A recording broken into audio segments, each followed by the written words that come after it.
Okay, હવે આપણે Monica का पद सुनेंगे।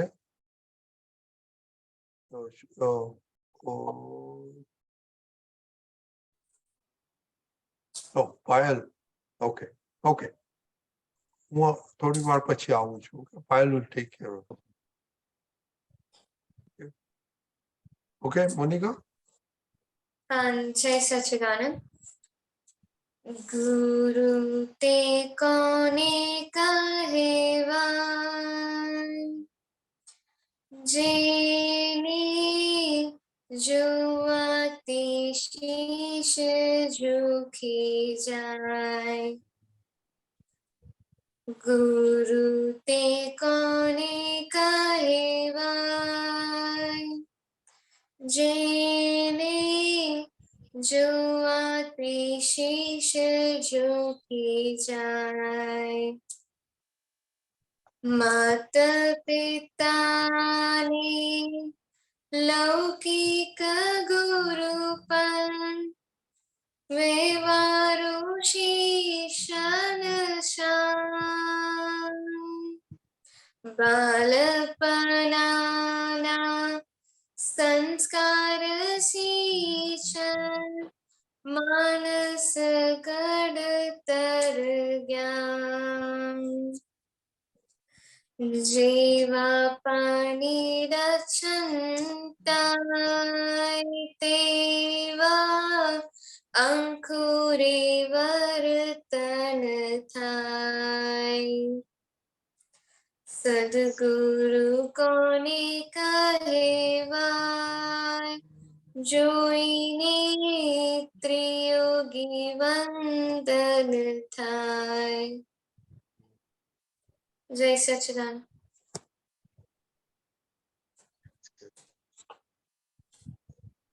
जय सच्चिदानंद। मोनिका, आपने ये पद क्यों? मुझे इसमें फर्स्ट सेकेंड लाइन और वो माता पिता ने लौकिक गुरुपन, व्यवहारो शीशन शान, उसका मीनिंग जानना था। हसमुख आनंद जी, दीपक आनंद जी, जरा पद ऊपर થોડુંક મોનિકાને ફોડ પાડી આપો।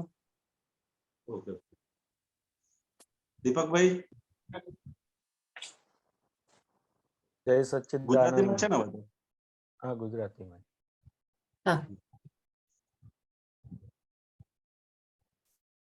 તો કે આપણા જીવનમાં મુખ્ય ત્રણ વસ્તુ, તો કે માતા પિતા અને લૌકિક ગુરુ। લૌકિક ગુરુ એટલે શું? તો કે આપણને શિક્ષા આપે। हिंदी हिंदी हिंदी हिंदीમાં हिंदीમાં છે, हिंदीમાં છે। हाँ, मोनिका हिंदी છે ને? अच्छा, तो कि तीन व्यक्तियों का हमारी लाइफ में बहुत इम्पोर्टेंस है। पहले माता और पिता, और तीसरा है लौकिक गुरु। यानी क्या?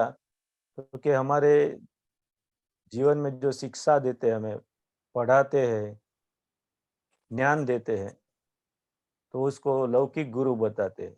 जो लौकिक है, पढ़ने का होता है, जो ज्ञान देते हैं, जो उनके पास है, वो हमें सिखाते हैं। जो सीखे है वो उनके अनुभव से वो हमें सिखाते हैं, तो हमें वो ज्ञान मिलता है, तो उनका हमें लाभ मिलता है। और माता पिता हमारे प्रथम गुरु।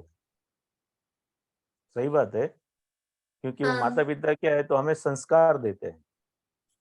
क्या करते हैं? संस्कार देते हैं। वो सही समझ देते हैं हमें, कैसे जीने का, वो हमें जीने का तरीका सिखाते हैं। हमारी लाइफ में क्या इम्पोर्टेंस है, वो बेसिक ज्ञान हमें कहाँ से मिलता है? तो माता पिता से मिलता है। सही समझ बोलते हैं ना, व्यवहारिक समझ, व्यवहार में कैसे रहने का, किस तरह से रहने का, क्या क्या बनाने का, वो सिखाते हैं ना। हाँ, सिखाते। आपको रसोई सिखाते हैं, घर का काम करने का सिखाते हैं। क्यों ऐसा सिखाते हैं आपको? ताकि हम आगे जाके कहीं भी रुके ना, इजीली जो भी हमें कोई भी काम दे हम इजीली कर पाए। लड़के को रसोई बनाने का नहीं सिखाते, हाँ, लड़कियों को सिखाते, ऐसा क्यों? दोनों दोनों उनके ही बच्चे, हाँ है, तो आपको सिखाते हैं और आपको भाई हो तो उनको नहीं सिखाते, तो ऐसा क्यों? क्योंकि वो कहते हैं कि वो कमाते हैं और हम घर का क्योंकि काम करना चाहिए। आपको आगे जाके वो रसोई बनाने का आएगा आपके पास में, तो इसलिए आपको वो सिखाते हैं, सही तरह से सिखाते हैं, तो आगे आगे जाके आप सबको ऐसा बना के दे सकते हैं। ससुराल में जाना पड़ता है ना लड़कियों को, तो वहाँ काम हाँ, करना पड़ता है, नहीं करना पड़ता है? करना पड़ता है। वो ट्रेनिंग आपको अभी से देते हैं, ऐसा ख्याल में आया? हाँ, तो उनका ये रोल उनका है, माता पिता का, सही संस्कार देने का, उनके आपकी लाइफ में आगे जाके कोई दिक्कत ना आए, कोई परेशानी ना आए, तो उनका रोल मेन होता है। हम्म, इसलिए बोला इधर, माता पिता ने लौकिक गुरु पास व्यवहारु शिक्षण स्थान। व्यवहारु यानी जो हमारे life day to day life में जो यूज होता है वो हमें सिखाते हैं। ख्याल में आया? और हाँ, बाणपण संस्कार सिंचन मानस घड़तन ज्ञान। तो बाणपण यानी क्या, वो छोटे से होते हैं तब से ये ज्ञान देते हैं, तो धीरे धीरे करके वो बड़े होते हैं, तो वो मानस घड़तर ज्ञान होता है पूरा। ऐसा हमारा ऐसा रोल हो जाता है कि हमें कहीं अटक नहीं जाते फिर।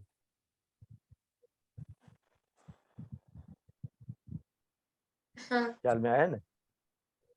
और हाँ, कोई प्रश्न है तो पूछो।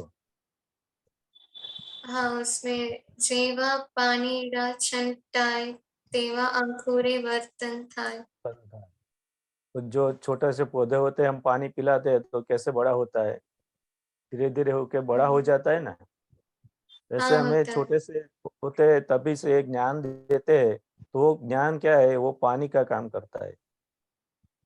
हम्म, बड़े होते जाते हैं तो वो हमें जितना जितना संस्कार देते हैं, ज्ञान देते हैं, तो हमारे अंदर वो अंकुरित होता है।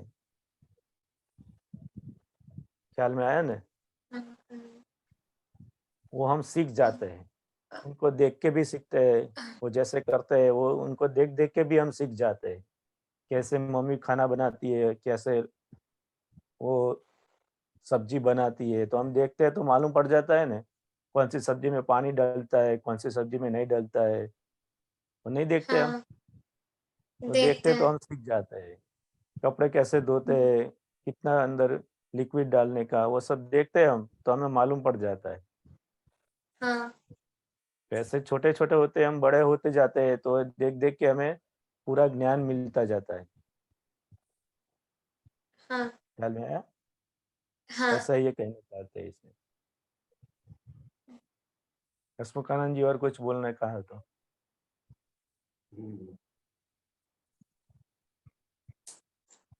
बस ये पूरा पद जो है दीपक आनंद जी ने बताया ना कि माता पिता ने लौकिक गुरु पास हिंदी में। व्यवहारु शिक्षण सान, बहुत अच्छा बताया उन्होंने कि माता पिता को मालूम रहता है कि भाई लड़की लोग को खाना बनाना क्यों सिखाते हैं, उसके पास वही घर के काम क्यों करवाते हैं, क्योंकि उनको ऐसी समझ है कि भाई आगे जाके उनको ये फील्ड में संभालना होगा।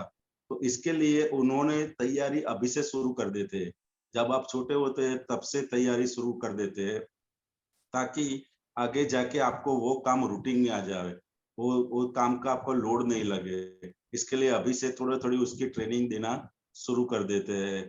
तो वो गुरु होता है, वो गुरु को मालूम होता है कि शिष्य को आगे जाके किन किन की जरूरत पड़ेगी। शिष्य को मालूम नहीं होता है, उनको तो ऐसा ही लगता है गुरु की बात हर बार शिष्य को कड़वी ही लगती है, मीठी लगती है। हाँ, नहीं, कड़वी लगती है हर बात। कभी नहीं। उनकी बात शिष्य को, गुरु की बात जो भी बात होती है वो शिष्य को हर बार कड़वी लगती है, और वो कड़वी दवा अगर शिष्य पी गया तो उनके लाइफ में कभी भी प्रॉब्लम आएगा नहीं। इसके लिए हमको क्या करने का है, तो कहे भाई अगर कोई गुरु हमारे है, माता पिता हमारे प्रथम गुरु दीपकानंद जी ने बताया ना, तो उनके साथ में हमको जैसे शिष्य व्यवहार करता है, शिष्य के जैसे हम रहेंगे तो गुरु का पूरा ज्ञान हमारे अंदर आ जाएगा। लेकिन हमारा धर्म जो शिष्य का धर्म है वो हम चूक जाते हैं। इसके लिए वो गुरु पूरा ज्ञान देना चाहता है, लेकिन हमारे शिष्य के कचास की वजह से वो पूरे का पूरा ज्ञान हमको मिलता नहीं है। एक शिष्य कैसा होना चाहिए बताइए मोनिका जी आप, शिष्य कैसा होना चाहिए? जो गुरु जो भी कहे उससे आज्ञा में रहने का, गुरु के आज्ञा में रहने का, और हाँ, गुरु की आज्ञा में जो रहना भी चाहिए। वो और दूसरा कोई भी है तो वो भी बता सकते हैं। हाँ, जो एक गुरु शिष्य, हमें कोई भी चीज पे हाँ, जब गुरु किसी भी चीज में समझाते हैं हमें उसे समझ के और प्रैक्टिकल भी करना चाहिए उसे, हाँ प्रैक्टिकल ताकि हम करना उससे चाहिए। बेहतर सीखें। हाँ, तीसरा और कोई भी प्रश्न हो तो हमें पूछना चाहिए और प्रश्न गुरु हो तो उसमें पूछना सहायता चाहिए। भी करेंगे। हाँ, गुरु सहायता करता है, बरोबर है। तो एक शिष्य कैसा होना चाहिए कि शिष्य अगर गुरु कोई बात बताता है, बरोबर है, शिष्य को टोकता है या किसी बात पे उनको हिंदी में शू कहे खखड़ावे तो इसको डांटता है, टकोरता है किसी बात पे, डांटता है, बरोबर है, शू डांटता कहे है, जी? हाँ, डांटता है। डांटता है, किसी बात पे डांटता है।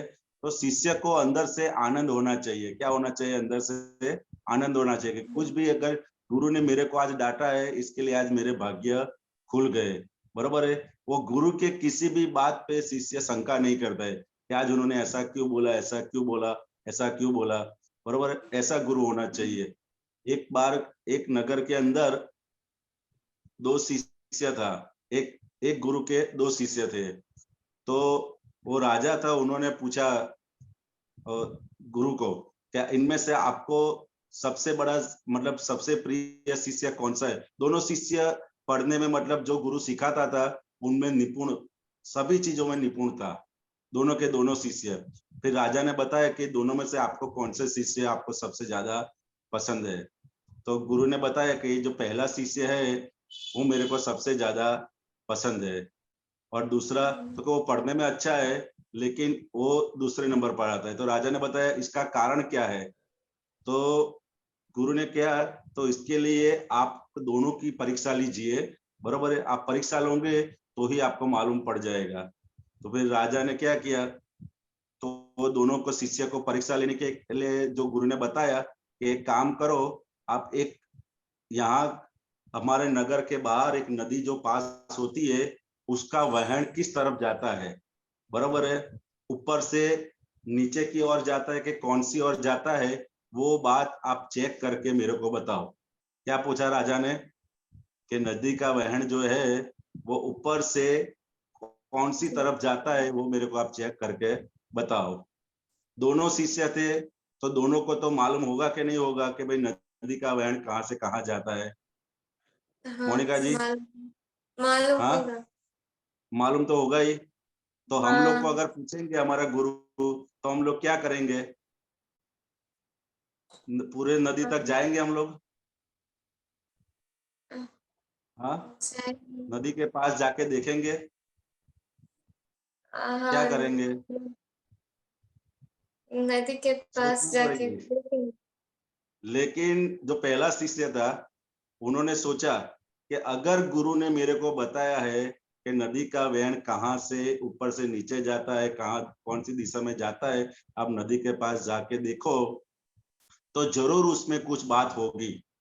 क्या सोचा उन्होंने कि जरूर उसमें कुछ बात होगी। वैसा करके वो चलते चलते नदी के किनारे गया। और दूसरा जो शिष्य था उन्होंने सोचा कि यही बात तो मेरे को मालूम है। क्या बोला? यही बात मेरे को मालूम है, नदी का वहन ऊपर से आके नीचे की ओर वो जाता है।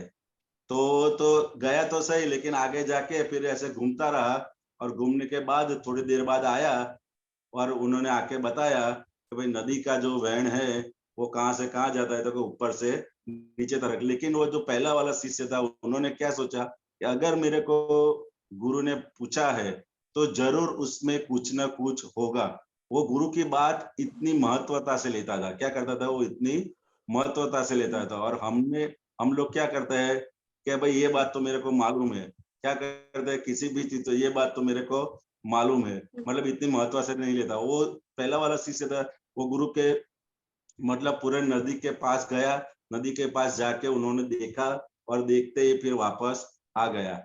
और फिर दोनों का शिष्य को खड़ा रख के राजा ने पूछा कि भाई आपने नदी के पास क्या क्या देखा? तो भाई वो पहला वाला शिष्य या दूसरा वाला शिष्य था, उन्होंने बोला कि हमने देखा कि भाई नदी के पास जो वहन आता है वो ऊपर से आके नीचे की ओर, सामने की ओर चला जाता है। और दूसरे शिष्य ने देखा और बोला कि भाई नदी का जो वहन है वो ऊपर से आके नीचे की ओर, सामने की ओर चला जाता है। और वहन के आसपास वो दूसरे देश के कुछ सैनिक भी आके खड़े हुए थे, ऐसा था। उन्होंने क्या देखा, उसका आसू पासू का सब वर्णन किया उन्होंने। तभी वो गुरु ने राजा को बताया कि यही कारण था कि ये शिष्य मेरे को पसंद है, क्योंकि ये मेरी जो बात है वो क्या है 100% फॉलो करता है। ठीक उसी तरह अगर हम गुरु की कोई भी बात हो, भले सामान्य से सामान्य बात हो, क्या है सामान्य से सामान्य बात हो, लेकिन गुरु ने कुछ कहा है तो मेरे हित में ही होगा। अगर हम इतना ही अंदर रखेंगे, वो उत्तम शिष्य का लक्षण है कि अगर गुरु ने कुछ बताया है तो वो मेरे हित में होगा।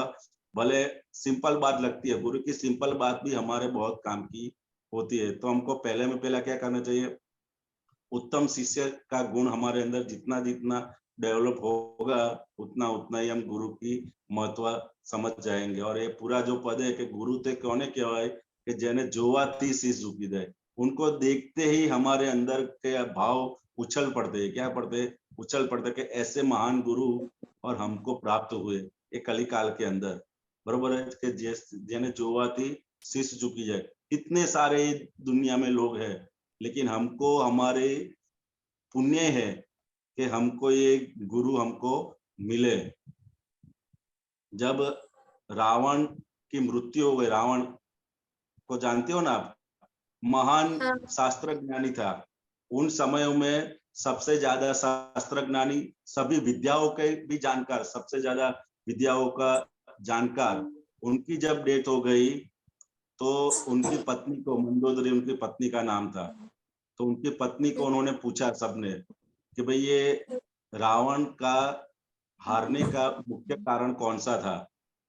बरोबर है। तो उन्होंने बताया कि पहला कारण उनका हारने का ऐसा था कि ये सीता के पति प्रति जो उन्होंने व्यवहार किया वो मेन कारण था। और उससे भी बड़ा कारण ये था कि रावण के जीवन में उनको रोकने वाला, मतलब उनकी गलती बताने वाला कोई गुरु नहीं था। ये उनकी सबसे बड़ा उनका मृत्यु का कारण यही है कि रावण को रोकने वाला, उनकी गलती बताने वाला उनके जीवन में कोई गुरु नहीं था। भले इतना सारा प्रखर पंडित था, लेकिन हमको अगर हमारी गलती बताने वाला कोई गुरु मिलता है तो हमारी बहुत सारी पुण्य है, जिसके कारण हमको ऐसे गुरु की प्राप्ति होती है। तो गुरु का इतना सारा महत्व है पूरे पद के अंदर बताया गया है। तो पहले में पहले गुरु माता पिता जो हमको व्यवहार का सब ज्ञान देते हैं वो भी गुरु होते हैं। हमारे स्कूल के अंदर जो हमको टीचर सिखाते हैं वो भी गुरु होते हैं। हम अगर बिजनेस में कहीं जाते हैं तो हमको कोई बिजनेस के ज्ञान कुछ देता है तो वो भी हमारे के लौकिक गुरु बोलते हैं उनको। कौन से गुरु बोलते हैं? लौकिक गुरु। लौकिक गुरु बोलते हैं उनको। तो ये लौकिक गुरु व्यवहार और शिक्षण सान, तो हमको वो पूरे का पूरा व्यवहार का सब शिक्षण देते हैं। और जेवा पानी डाचनता है तेवा अंकुरे वर्तन था है। विवेकानंद जी ने बताया ना कि जैसे पानी डालेंगे वैसे धीरे धीरे उसका वर्तन ऐसा होते जाएंगे। तो हमको उत्तम शिष्य बनने का है, ऐसे गुरु हमको प्राप्त हुए। तो बरोबर है। हाँ। ठीक है मोनिका। हाँ। तो एक मेरा क्वेश्चन है पायलवासी मोनिका के लिए, सुनाई हाँ। देता है? हाँ। मोनिका आपका हाँ, जो सुनाई दे रहा है। Concept of Guru, what is जो आपका कॉन्सेप्ट क्या है गुरु का? दो, उसमें दो पार्ट है। एक तो पेरेंट्स का और दूसरा टीचर का, वो जरा बताइए। Thank you. समझ नहीं आया। गुरु के बारे में बताना। हाँ, गुरु के बारे में आपका, पेरेंट्स का और टीचर के बारे में। आप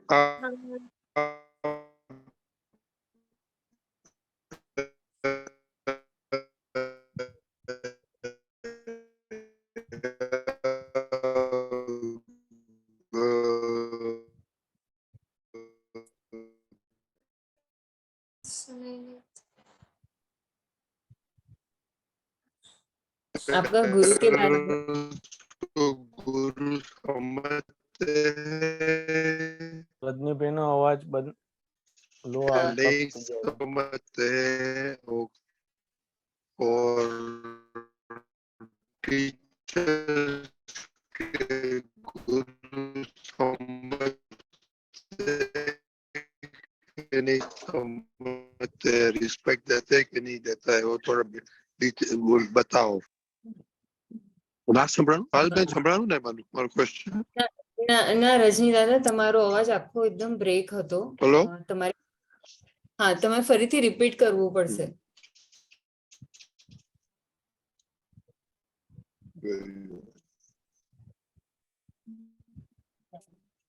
રજની દાદા,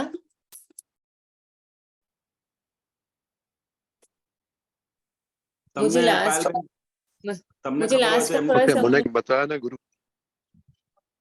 ઓકે, મારું કનેક્શન નથી બરાબર. ઓકે,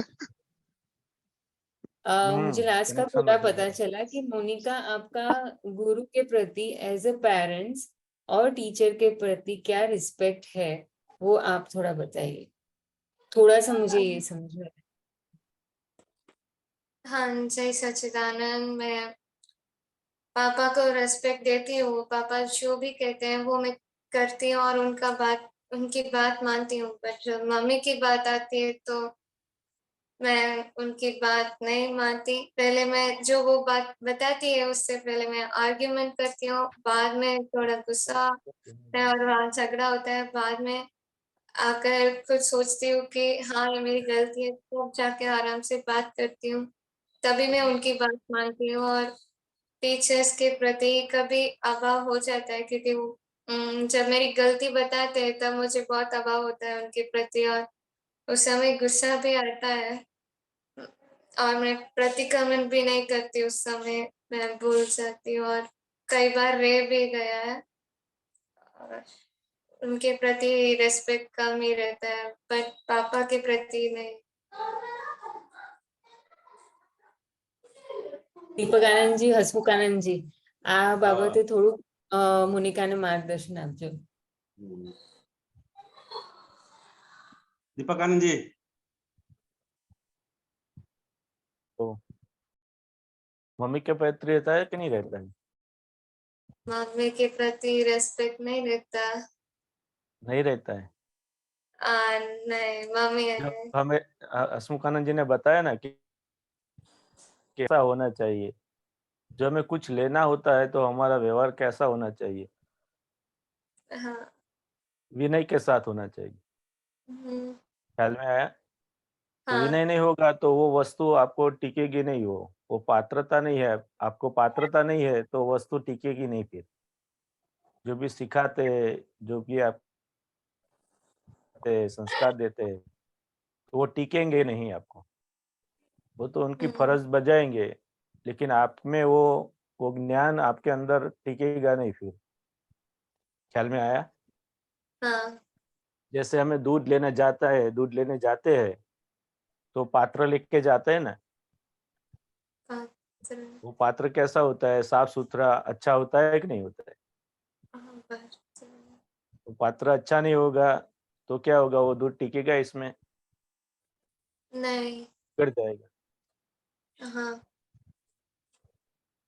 जैसे हमें विनय होगा तो वो ज्ञान हमें टिकेगा और हमें हेल्प करेगा.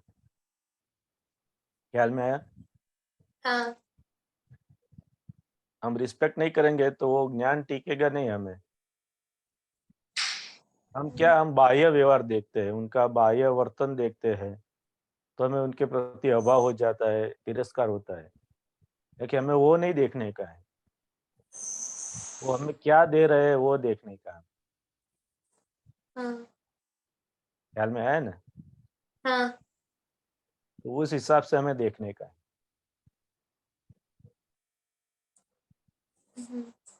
हसमुखानंद जी ने कितनी अच्छी बात बताई है। वो याद रहती है हमें, तो भी वो विनय गुण हमें आ जाता है, विनय गुण हमें उत्पन्न होता है। वो ख्याल में आया ना? हाँ वो ये ध्यान में रखने का हमें क्या करने का, जब भी ध्यान ऐसा में हो रख। जाता है तुरंत माफी मांग के हमें वो क्लीन कर देने का।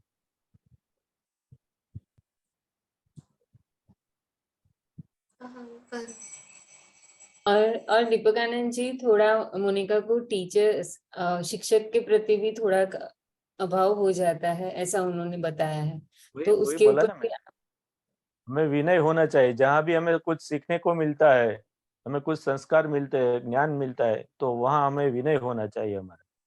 वो भी जो भी शिक्षण देंगे, कुछ देगा, सिखाएंगे, तो हमें वो याद नहीं रहेगा, टिकेगा नहीं हमारे में। वो सभी को सिखाते तो हाँ सभी को सिखाते हैं, सभी बच्चे को सिखाते हैं ना, हाँ लेकिन सभी बच्चे के अंदर क्यों टिकता नहीं है? क्योंकि वो पात्रता नहीं है हमें। ख्याल में आया? हम्म, के प्रति हाँ विनय नहीं, तो वो टिकता नहीं है हमें। हाँ इसलिए रिस्पेक्ट करने का, गलती हो जाती है तो माफी मांग लेने की, और हमें वो बाहर नहीं देखने का, उनके पीछे उनका इंटेंशन क्या है वो देखने का।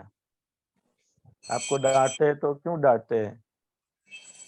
हाँ, मेरे अच्छे के लिए उनके डांटते शौक हैं। के लिए डांटते हैं ना, नहीं उनको अच्छा लगता है इसलिए डांटते हैं।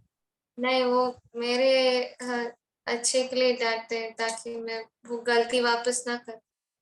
हाँ, क्योंकि हमें डांटना क्यों पड़ता है?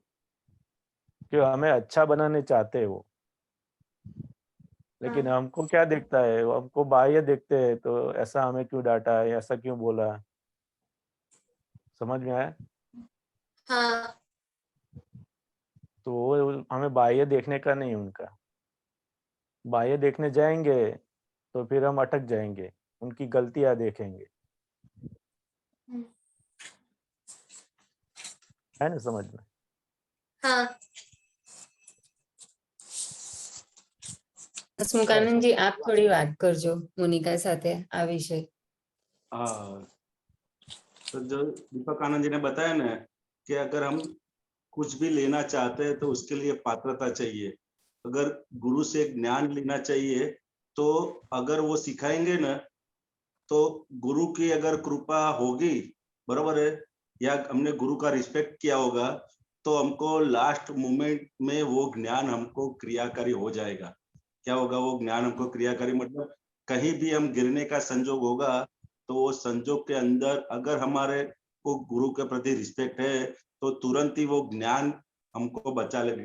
गुरु ने दिया वो ज्ञान हमको बचा लेगा, बरोबर है। वो शास्त्र ज्ञान की बात है, ये व्यवहार में भी ऐसा है कि अगर हम गुरु की अगर रिस्पेक्ट करेंगे, तो ज्ञान हमको जब जरूरत पड़ेगी तब वो ज्ञान हमको हाजिर हो जाएगा। अभी हमको लगता है कि ये सिखाया नहीं सिखाया, तो हम रिस्पेक्ट मतलब उनको निग्लेक्ट नहीं कर, उनको वैल्यू नहीं करते हैं, तो वो ज्ञान तो देंगे और आपको थियोरिकल सब मालूम हो जाएगा, लेकिन जब प्रैक्टिकल में आएंगे ना, तो प्रैक्टिकल में वो ज्ञान हाजिर नहीं होगा। क्योंकि जब गुरु ज्ञान देते थे तब आपने उनके रिस्पेक्ट किया नहीं, लेकिन अगर रिस्पेक्ट करेंगे ना, तो समझो वो टाइम को अगर आपको याद नहीं है, लेकिन उसका परिणमन जो है वो परिणमन 100% होगा, क्योंकि वो टाइम पे गुरु की कृपा आपके ऊपर काम करती है, वो विनय भाव है, वो विनय भाव काम करती है, और आपको जहां भी जो चीज की मतलब जो ज्ञान की जरूरत होगी, वो ज्ञान गुरु का वो टाइम पे आपको वहां हाजिर होके मिलेगा।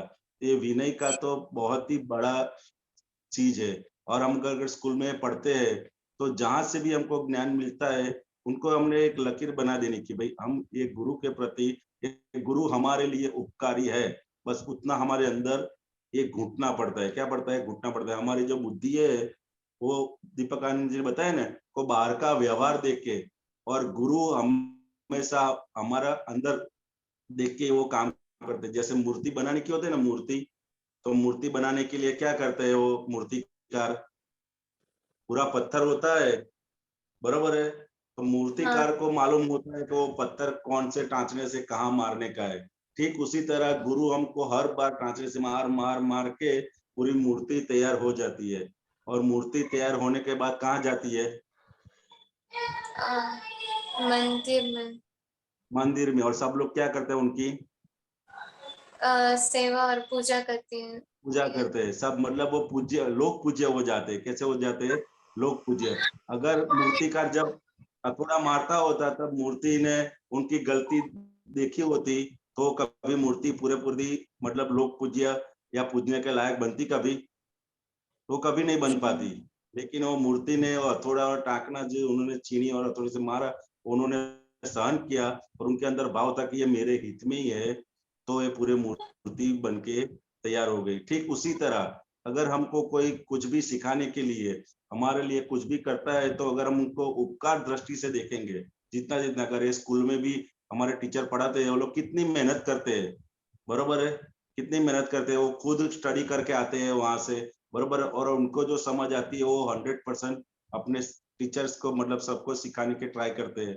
और अगर आपको कोई क्वेश्चन है तो उसके लिए भी वो टाइम निकालती है। उनको भी सब संजोग होगा कि नहीं होगा, घर के सारे संजोग, जैसे उनको भी घर पे खाना बना के आना पड़ता है, कितने दूर से आते हैं, कौन से संजोग से आते हैं, उनको भी सारे का सारा प्रेशर होगा, लेकिन वो क्लासरूम में अपने शिष्यों के सामने 100% वो देती है कि भाई हमको ये पूरे का पूरा किस तरह से, अगर आपको कोई क्वेश्चन होता है तो भी वो बाद में सॉल्व करने के लिए हमेशा रेडी रहता है। और उनके सामने हम क्या करते हैं, तो उनका अभिनय कर जाते हैं। वो भी कैसे? लोगों की कही सुनी बात से, ये बरोबर नहीं पढ़ाते, ये बरोबर नहीं पढ़ाते, ये ऐसा करते, ऐसा।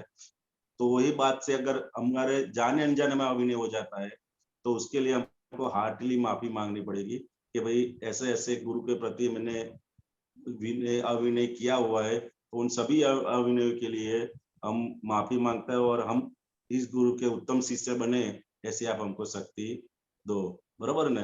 तो ऐसे करेंगे तो धीरे धीरे धीरे धीरे अपने आप बिगर मेहनत से गुरु का सारा ज्ञान हमारे अंदर आ जाएगा, उनकी सारी की सारी समझ वो हमारे अंदर प्राप्त हो जाएगी। जय सच्चिदानंद। जय सच्चिदानंद। जय सच्चिदानंद मोनिका।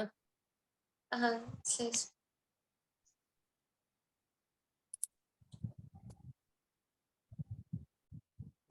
આપણે પ્રશ્ન છે અમીબેન। जय सच्चिदानंद अशोक आनंद जी, दीपक आनंद जी। जय जय सच्चिदानंद। सच्चिदानंद। હમણાં આ ગુરુની ને વિનયની આપણે વાત કરી ને, તો હવે એવું સમજાય છે કે આપણા માટે હવે પ્રજ્ઞાશક્તિ પણ આપણી માટે એક ગુરુ તરીકે છે, અને એના વિનયમાં નથી રહેવાતું એવું દેખાય છે। તો આપ જરા પ્રકાશ આપો, બરાબર છે વાત આ? હા બરોબર છે। હવે જ્ઞાન પ્રાપ્ત થયું એટલે બહારના જે વ્યવહારના ગુરુ છે એ તો છે જ બધા, પરંતુ હવે આપણે અંદર દાદાએ જે જ્ઞાન પ્રાપ્ત થયા પછી પ્રજ્ઞા નામની શક્તિ બેસાડી દીધી, તો કે હવે તમે આનો વિનય કરજો, કે શું કહેતા હતા, હવે તમે આનો વિનય કરજો, કે પ્રજ્ઞા તમને જ્યાં જ્યાં ચેતવે ત્યાં તમે એના પક્ષે તમે રહેજો। તો કે પ્રજ્ઞા આપણને નિરંતર સવારથી સાંજ સુધી જ્યાં જ્યાં પણ ચેતવતા હોય, તો કે હવે આપણે એનો વિનયમાં આવતા જઈશું, એટલે આપણું પૂર્ણ સ્વરૂપ ધીરે ધીરે ખુલ્લું થતું જશે। તો પ્રજ્ઞા એ આપણે મોટામાં મોટી, હવે જ્ઞાન પ્રાપ્ત થયા પછી પ્રજ્ઞા શક્તિ એ જ આપણી મોટામાં મોટી ગુરુ નજીકના ગુરુ થયા। તો હવે આપણે એના કયામાં રહેવાનું, એના કોના કયામાં રહેવાનું? પ્રજ્ઞાના કયામાં। પ્રજ્ઞા જ્યાં પણ આપણને ચેતવે છે, 5 આજ્ઞા જ્યાં ચુકાય છે, બરોબર, ત્યાં આપણને પ્રજ્ઞા શક્તિ રિયલ જ્યાં દેખાતા નથી ત્યાં આપણને ચેતવતી હોય છે, તો ત્યાં પણ આપણે એના કયામાં રહેવાનું, એને ચેતવ્યું બરોબર, એટલે તરત જ આપણે એના કયામાં આવી જવાનું। બુદ્ધિના કયા એટલે અજ્ઞાનના કયામાં નહીં રહેવાનું, પણ કોના કયામાં રહેવાનું? આપણે પ્રજ્ઞા શક્તિના કયામાં રહેવાનું। પ્રજ્ઞા શક્તિ રહીશું તો એ ગુરુની આજ્ઞા પાળ્યા બરોબર જ થશે, ખરે ગુરુનો વિનય કર્યા બરોબર, અને જેટલો જેટલો એનો વિનય થતો જશે એટલી પ્રજ્ઞાશક્તિની કૃપા આપણી પર એટલે શુદ્ધાત્મા ભગવાનની કૃપા આપણી પર રહેશે અને બધું જ આગળ ધીરે ધીરે સમજાતું જશે. એટલે પહેલા ગુરુ આપણે નજીકના પ્રજ્ઞાશક્તિ એ આપણા ખરેખર ગુરુ, અને આજે આખી વાત હતી એ વ્યવહારના ગુરુ. તો વ્યવહારના ગુરુનો પણ ઉપકાર આપણે ક્યારેય ભૂલાય નહીં. આપણને ક્યાંથી જે કંઈ પણ વસ્તુ પ્રાપ્ત થઈ જાય જ્ઞાનની, તો એનો પણ ઉપકાર આપણે ક્યારેય ભૂલાય નહીં. એ બધો વ્યવહારના ગુરુ છે. આપણને કોઈ ભણાયા હોય, આપણને કંઈક કામ શીખવાડ્યું કોઈ બાબતની અંદર, જેના થકી આપણે આગળ આવ્યા હોઈએ, તો એ નિમિત્તને પણ આપણે ક્યારેય, એ તો રિલેટિવ ની અંદર બધું હોય છે જ, ગુરુ પૂર્ણિમાના દિવસે કે એની કૃપા પણ હશે, અને એનો વિનય ક્યારે ચૂકવો જોઈએ ને બહારના ગુરુનો પણ. પણ અત્યારે શું થાય છે કે આપણને કઈ આવડી ગયું હોય એટલે સામાન્ય રીતે અંદર ઊભું થઈ જાય કે હવે કઈ જરૂર નથી એવું છે. પરંતુ એ બહારના ગુરુનો પણ ઉપકાર, જે વ્યવહારના જે ગુરુ છે બધા, એનો ઉપકાર પણ ક્યારેય ચૂકાય એવો નથી, કારણ કે આપણને જ્ઞાન આપ્યું છે ને, એવું છે. બરાબર. અને દીપકાજી કે એડ દાદાએ કરવું પણ છે? કીધું છે ને. દીપકભાઈ સાંભળીએ ને આપણે. હલો, હા બોલો. પ્રજ્ઞાનું તમે કીધું ને, જે વાત કરી ને ગુરુ પ્રજ્ઞા ગુરુ તરીકે, કે પ્રજ્ઞાનું સાંભળીએ આપણે, પ્રજ્ઞાનું કયા પ્રમાણે કરીએ તો આપણું ગુરુત્તમ પદ ખુલતું જાય, અને બહાર તમારું લઘુત્તમ પદ થતું જાય. ખ્યાલ આવ્યો? અત્યારે આપણે ઊંધું થઈ ગયું છે, પ્રજ્ઞાનું સાંભળતા નથી એટલે બહાર આપણે ગુરુત્તમ છીએ અને અંદર લઘુત્તમ પદ. જયારે પ્રજ્ઞાનું સાંભળીએ ત્યારે આપણું ગુરુત્તમ પદ ખુલતું જાય, એટલે અંદરથી શુદ્ધાત્મા તરીકે ગુરુત્તમ હોય, અને બહાર તમે જુઓ ને તો બહાર લઘુત્તમ હોય. દાદા નતા કહેતા અમે આખા દુનિયાના શિષ્ય તરીકે હોય, એકદમ લઘુત્તમ પણ, કે કીડી કરતા પણ નાનું અમે એમ, એનાથી અમારાથી કોઈ લઘુ ના હોય એ રીતનું બહારનું. ત્યારે અંદર કેવી દશા હશે? ખ્યાલ આવ્યો? એની દશામાં હોય પોતે. એટલે આ આપણો ગુરુ શિષ્યનો સંબંધ આપણને હવે ધીરે ધીરે સમજવો પડશે. જેટલું આપણે પ્રજ્ઞાના પક્ષે હોઈએ ને, એટલું આપણું પોતાનું ગુરુત્તમ પદ ખુલતું જાય. હા, એટલે પોતાનો ટેસ્ટ આવતો જાય. બરાબર. ખ્યાલ આવ્યો? એટલે પ્રજ્ઞાનું ખાસ પ્રજ્ઞા તો આપણને ચેતો કરે જ છે, પણ આપણે એનું સાંભળતા નથી. બરાબર છે. હજી બુદ્ધિ અને પ્રજ્ઞાની જંગ છે હવે આપણા માટે. હા, કારણ કે પ્રજ્ઞા એ જ દાદા છે આપણા માટે. હા, આપણી માટે દાદા ઈ જ છે પ્રજ્ઞા. આપણે દાદા માનતા નથી એટલે બહારનું સાંભળીએ, દાદાને માનતા નથી. બરાબર. આપણી સાથે હોવા છતાં પણ આપણે એનું સાંભળતા નથી. એટલે જે વ્યવહારમાં સ્કૂલમાં ને આપણને કીધું ને કે ઓબીડિયન્ટ રહેવાનું, ઓબીડિયન્ટ ચાઇલ્ડ તરીકે જીવી જાઓ એમ, તો તમારે એકદમ તમે બધાને ગમવા લાગો એમ. આપણે ક્લાસમાં પણ જે ઓબીડિયન્ટ હોય સ્ટુડન્ટ, ટીચર પ્રત્યે બરોબર હોમવર્ક કરતું હોય, કે બરોબર ટીચરને સિન્સિયરિટીમાં રહેતો હોય ક્લાસમાં, તો એને ટીચરો પ્રેમ કરતા કે એને આગળ રાખે, બધી સંભાળી લે બધા ટીચરો, બધા એનું સંભાળી. હા, કરેક્ટ. ઘરમાં પણ એવું તમારે હોય, કોઈ છોકરો એવો હોય તમારું કીધું કરતો હોય, બધું કયાગ્રહ હોય, તો એનું બધું સંભાળ લે, એને કશું પછી વિચારવાનું ના રહે. એટલે આપણે આ પ્રજ્ઞાને આગળ ઓબીડિયન્ટ થવું પડશે, તો પછી બધું દાદા વ્યવહાર પણ સંભાળી લેશે આપણું. બરાબર, બધું સંભાળે, વ્યવસ્થિત શક્તિ બધું તમારું પૂરું પાડે પછી. પૂરું પાડે. એટલે અહીંયા શિષ્ય પદ ખોલવું પડશે, બસ ખીલાવવું પડશે ધીરે ધીરે. એટલે પ્રજ્ઞા સાંભળીએ એટલે ઓટોમેટિક એ પ્રમાણે થતું જાય. હા, એ થતું જશે.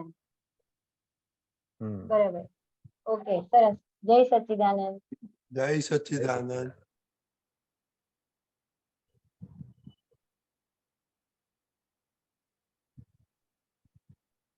आज बहुत इम्पोर्टेंट आदमी आए हैं, बाप तो पुत्रों, जरा संभालना। जय सच्चिदानंद। चुपता बहन, आप किधर? जय सच्चिदानंद।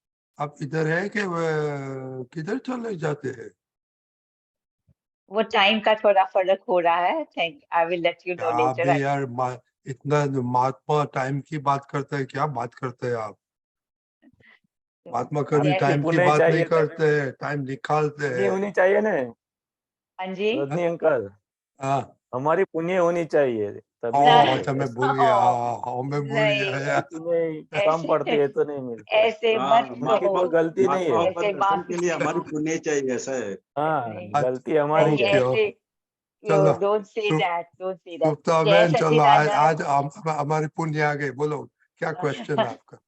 ये नहीं, क्वेश्चन नहीं, मैं ये पढ़ रही थी कि जो आता है ना स्वामी दादाजी का, इसमें लिखा हुआ है अंतर्दाह क्यों होता है। वो तो मेरे को ये नहीं पता था अंतर्दाह क्या होता है। I read the whole thing. अंतर्दाह क्या होता है? अंतर्दाह पाप पुण्य के अधीन नहीं होता, दोनों वेदनीय में अंतर्दाह तो होता ही है। अंतर्दाह रॉन्ग बिलीफ के अधीन है। मेरे को ये कुछ समझ नहीं आया। व्हाट इज, दादाजी क्या कहना चाहते हैं? हसमुख आनंद जी बोल जाओ।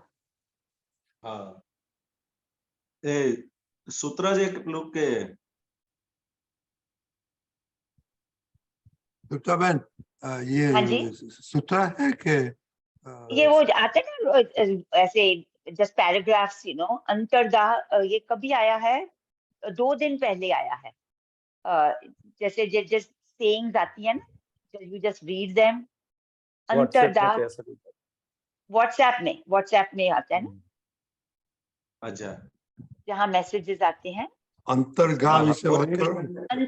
अंतर्दाह क्यों होता है? हाँ, तो अंतर्दाह पाप पुण्य के अधीन नहीं होता, दोनों वेदनीय में अंतर्दाह तो होता ही है। So I didn't understand this. That's why I was asking. हाँ, तो रत्नी अंकल आप देखिए, अगर मिलता है आपको तो बराबर। या Let's मैं see. देखता हूँ। हाँ, हाँ, अंतर्दाह का मतलब क्या होता है कि हाँ अंदर जी। अंदर हमको वो गुजराती में उसको जलन बोलते हैं। अंदर તમારે બળતું રહે, અંદર કઈ ગેસ નથી મૂકે આપણી અંદર, પરંતુ કોઈ વસ્તુ જોઈએ એટલે તરત ને તરત અંદર આપણને બળતરા ચાલુ થતી હોય છે. સમજો આપ કોઈ પણ વસ્તુ તમે ફોરેનમાં રહેતા હોય અને ઇન્ડિયામાં આવો તો જેવો ટ્રાફિક જોવો ને એવો हिंदी અંદર में बोलो। બળતરા ચાલુ થાય. हाँ, हिंदी में। Yeah, it Okay, came okay. yesterday. This saying came yesterday. हाँ in the हाँ WhatsApp. I'm finding, I'm trying to send it. Okay. Yeah. हसमुखा जी हिंदी में बोलिए। हाँ, ठीक है। जैसे आप फॉरेन में रहते हो और अगर इंडिया में आते हो, बराबर है, तो ट्रैफिक की व्यवस्था देख के आपको अंदर क्या होती है, जलन जैसा रहता है कि ये क्या होगा, ये क्या होता है।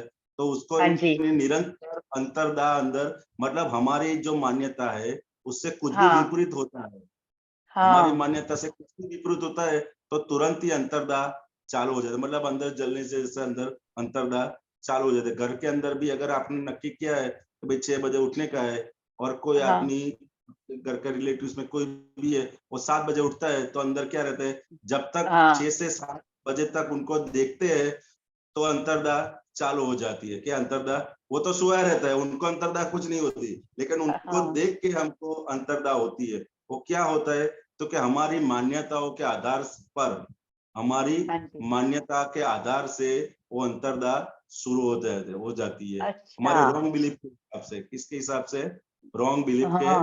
हिसाब से वो अंतर्दाह रहती है। अगर वो राइट बिलीफ आ गई तो वो अंतर्दाह धीरे धीरे धीरे करके शांत हो जाएगी। लेकिन हर वक्त अगर इंडिया में तो बहुत अंतर्दाह रहती है। वो कसाई जीव होते हैं, इंडिया के जो जीव होते हैं वो कसाई आत्मा जीव होते हैं, तो उनको निरंतर ये कली काल के अंदर अगर आपका जन्म होता है, अंतर्दाह रॉन्ग बिलीफ के आधार पे होती है, तो ये कली काल के अंदर अगर आपका जन्म हुआ है तो मतलब निरंतर अंतर्दाह में ही उनका पूरे का पूरा जीवन चला जाता है। लेकिन हमको ये ज्ञान और ज्ञानी की कृपा से, ये ज्ञान मिलने से हमारी रॉन्ग बिलीफ चली गई। बराबर है, रॉन्ग बिलीफ चली गई, इससे क्या हुआ, तो अंतर्दाह धीरे धीरे धीरे करके उपशम हो गया, मतलब शांत हो गया। क्या हो गया, वो जो एकदम बहुत बड़ा बड़ा था वो क्या हो गया, उपशम, मतलब एकदम ठंडा हो गया। क्या हो गया, ठंडा हो गया। और हमने दादा भगवान ने 5 आज्ञा दी, तो 5 आज्ञा के प्रताप से अगर हमको क्या करना है कि ये अंतर्दाह को जो भी थोड़ा बहुत बाकी अंदर जलना वो बताता है, अभी रिफ्लेक्ट में हाँ आता जी। है, तो हाँ हमको जी। ये 5 आज्ञा की दृष्टि से क्या करने का है, शांत करने का है, क्या करने का है, पूरा पूरा ठंडा कर देने का है। वो 5 आज्ञा की दृष्टि हम जितना जितना उनका अभ्यास करेंगे तो वो निरंतर अंतर्दाह को क्या कर देगा, शांत। बाकी ऐसी शांत। कोई समझ नहीं है ये वर्ल्ड में कि अंतर्दाह को शांत करे। और